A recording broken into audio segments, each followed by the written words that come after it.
Hi guys, in this project, I'm going to show you how to add supporting materials to your project.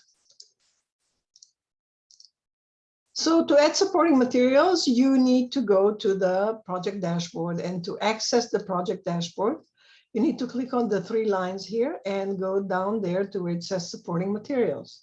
You click on supporting materials and it has here a button that says add material. Now, let's say that I am doing some research about, I don't know, let's say photosynthesis. I'm going to click on the plus button here, add in my browser, and I'm going to type in here photosynthesis.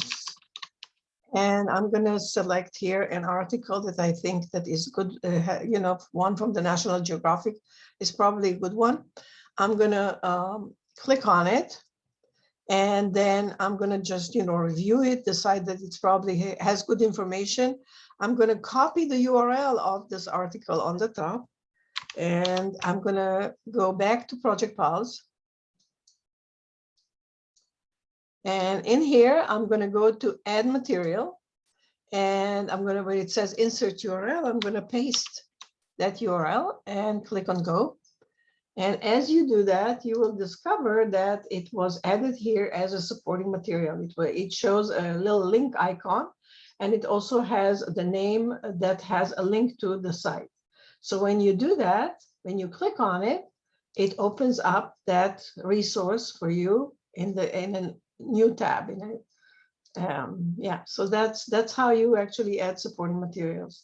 To remove supporting materials, you click on the trash can. To edit supporting materials, you just click here and it opens it up for you, and you can change the name, change anything that you want to change, the link, so on and so forth.